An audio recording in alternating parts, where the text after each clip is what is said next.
अगर हम इनको छोड़ देंगे तो सृष्टि में जो है जीव जंतु ही भर जाएंगे, इंसान का नहीं ऐसा नहीं, उनको सृष्टि विनाश करने का मालिक नहीं बनाया, सृष्टि का लय करने वाले भगवान शंकर है। हमारे पास डिपार्टमेंट है, वो डिपार्टमेंट में नहीं। कि आप शाकाहारी लोगों के लिए सब्जी इसीलिए है कि हम मांसाहारी लोग हैं, तो तुम चल रहे हो जैसे सत्य और झूठ, अंधेरा और उजाला, ऐसे ही। तो बढ़िया है, बढ़िया है, तर्क उनका बढ़िया है। तो उनके लिए नरक भी बना है, उनके लिए विपत्ति भी बनी है। और फिर गाड़ी में जलेंगे, पहले आग लगेगी और गेट खुलने वाले जो लॉकर वो पहले नष्ट होगा, क्योंकि कोई खोल ना सके। और फिर चिल्लाते हाँ वही है, वो जो म्यों म्यों कर रहे थे ना, काटा था, जलाया था, ऐसे उल्टा पैर बांध दिया, नीचे आग लगाए हैं। अब भगवान तुम्हें एसी कार में आग लगा करके पधराएंगे, तो ये भी दंड है।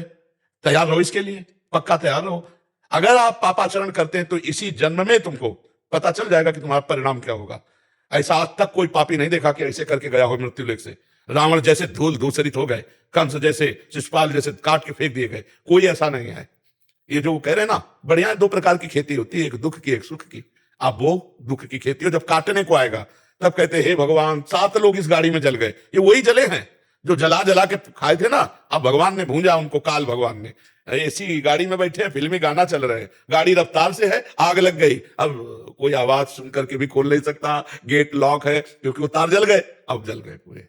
एक्सीडेंट हुआ ना, घुसा ऐसे सरिया से, तड़प रहे हैं, घंटों में तो निकाले गए, अस्पताल गए। ये क्या है? वही जीवों को तड़पाया है। जो मांडव्य ऋषि भगवान की ऐसे तपस्या कर रहे थे।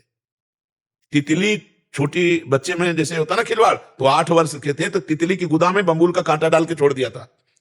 तो ऐसे तपस्या कर रहे थे। एक राजा के यहां से चोरी करके, डकैती करके चोर लोग भागे और इन्हीं के आश्रम में घुस गए। अब इनको तो ध्यान नहीं था, ऐसे तपस्या कर रहे थे।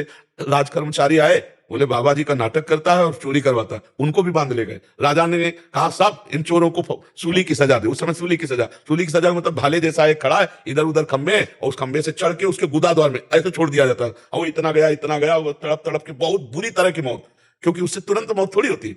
अब सूली की सजा दी गई तो सब जो अपराधी थे वो तो मर गए, मांडव ऋषि पद्मासन लगा के बैठ गए। इसके बाद जब दूसरे अपराधियों को दंड देने के लिए, टांगने के लिए आने की बात हुई, तो वहां कहा कि सब तो मर गए, लेकिन एक महात्मा है पद्मासन लगा बैठा है। तो राजा आए, हाथ जोड़े, महाराज मुझे नहीं, बोले हम तुम्हें दंड नहीं देंगे, हम सीधे यमराज को दंड देंगे, क्योंकि वो न्यायाधीश है ना, हमारी सूली निकला दो। लाख प्रयास किया गया, सूली नहीं निकली, काट दी गई। महाभारत में भगवान व्यास दे दिए, अनिमांडव्य ऋषि नाम पड़ा उनका। वो सीधे गए धर्मराज के पास। धर्मराज से कहा महाराज ये कोई न्याय है? मुझे याद नहीं कि मैंने कोई पाप किया इस जन्म में, हमारी गुदा में सूली डालकर काट दी गई। उनका नाराज मत होना, आपका ही कर्म है इसी जन्म का। 8 वर्ष की अवस्था में तितली की गुदा में कांटा डाल के बबूल का छोड़ दिया, तो तुम्हारी गुदा में सूली कटवानी पड़ी। तो उन्होंने कहा ये तो गलत है, 8 वर्ष के बच्चे को क्या ज्ञान। तो मैं नियम रखता हूं कि 14 वर्ष तक के बच्चे का अपराध नहीं माना जाएगा भागवतिक कानून में।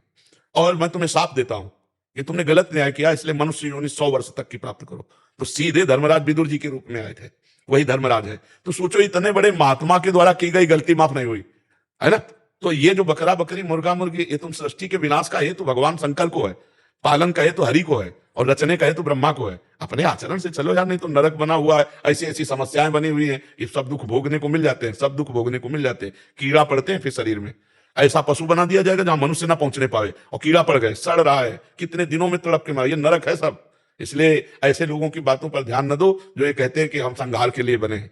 ऐसा नहीं, डिपार्टमेंट नहीं बनाया गया संहार का, हाँ वो भगवान शंकर के पास है। आप अच्छे आचरणों से चलो, और जो ऐसी बातें करते हैं उनको अनसुनी कर दो। ये सब पागल लोग हैं, माया के वशीभूत होकर ये बोल रहे हैं। भला अपने चुटकी काट के देखो है, और दूसरे के शरीर को आप देखो, चींटी को पीछे अंगुली लगाओ ऐसे देखो, भागती है ना, वो बचना चाहती है। सबको अपने प्राण पे है यार, ऐसा नहीं कर, मतलब बुद्धि भ्रष्ट है तो कुछ भी कर लो, बुद्धि भ्रष्ट है तो फिर क्या है। नहीं, पवित्र बुद्धि ऐसा कभी निर्णय नहीं करेगी कि किसी जीव को कष्ट दिया जाए, नहीं ऐसा। और सब जीव ऐसा थोड़ी बढ़ोतरी हो जाती है। अरे भगवान समेटते जाते हैं सबको, जब विनाश की उनकी लीला होती है। जब कोरोना चला था ना, पूरे विश्व में लाखों हमारे 2 लाख यह अभिलाष का कार्यक्रम। भूकंप आया, प्रदेश का प्रदेश साफ, जल प्रवाह समुद्र से ज्वार भाटा आया, पूरा साफ कर दे। ये भागवतिक है, तुम चिंता मत करो। सफाई विभाग बहुत जोर का है, तुम्हें करना नहीं पड़ेगा तुम्हारी भी सफाई हो जाएगी, चिंता लेकर। बहुत बड़ा विनाशकारी भगवान के बहुत लीलाएं हैं। देखो अब जरा सी बात छिड़ गई तो आजकल गोलियों वाला तो है नहीं, मिसाइल वाला है, पूरा नगर का नगर विध्वंस हो जाता है। नहीं हो जाता, ऐसे ऐसे अस्त्र हैं कि पूरे देश को उड़ा दे। तो भैया विनाश विभाग है, जब विनाश विभाग चलेगा तो अपने आप विनाश करता चला जाए। आप धर्म से चलो, आप जीवों पर दया करो, आप अच्छे पदार्थ पाओ। किसी का मांस, या कैसे गंदे लोग हैं जो दूसरे का मांस खाने में अपने को मतलब सुख समझते हैं, बात सुन के उल्टी हो जाए।